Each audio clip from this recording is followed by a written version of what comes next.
end of 2018, we did a study and went through every single building that we had in detail. Went over items such as the building envelope, the exterior, the building systems, they'd be the HVAC, electrical, plumbing, building interiors, whether it be carpet or painting or ceiling tiles. Then also broke those items up into different age bands. So things that need to be done in the next 5 years, things that need to be done in the next 6 to 10 years. Then we prioritize those items. And so over the past several years, this has been a living document. So we make sure we update it. So as things get accomplished, we take those off the list. As things come up, we add them to the list. We've done a lot of building our school family, and I feel like that's made us really special because we have a very strong school community, and our school family building is just like our house. And our building needs updates, just like a house is going to need updates and upkeep every once in a while. In our building, some of the areas that we need to focus on right now are the curbs, the asphalt, keeping those areas safe for our kids to play, for our community to come into the building. Also, our HVAC system needs some updates and some repairs. We need to make sure that our classrooms are staying at a nice even temperature so that it's conducive for student learning. When those rooms get hot and humid and sticky, kids get lethargic, they get tired, they don't want to stay awake and be actively engaged in the lessons, and that makes it harder to teach. Our teachers also need to feel comfortable so that they are moving around the room and helping their students. We have several things that cross my mind when we talk about updates for Bunker Hill. Being the oldest elementary school in our district, a couple of obvious things that will need some attention are doors and hardware, our asphalt, walkways and curbs, some of our casework in the building, as well as our intercom system.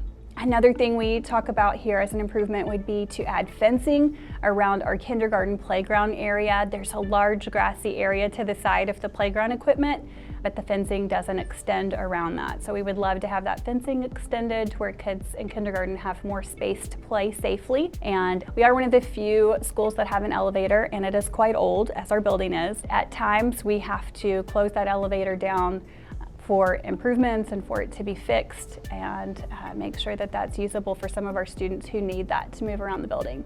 Maintaining a building that looks inviting kind of sets the pace or what people can expect from what's going on in the classrooms from a learning environment.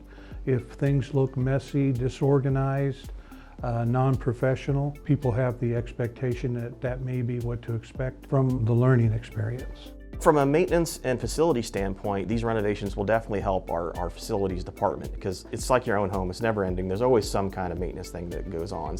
But just like your own home, you want to plan for that. You know you're going to have to replace the roof in so many years, or your air conditioner, or your heater. If the work gets delayed, the problem doesn't go away. The buildings are still aging. The buildings are just getting older. And so the prices to fix that just keeps going up. So the sooner we address some of these issues, the better, and the more economically we can address them.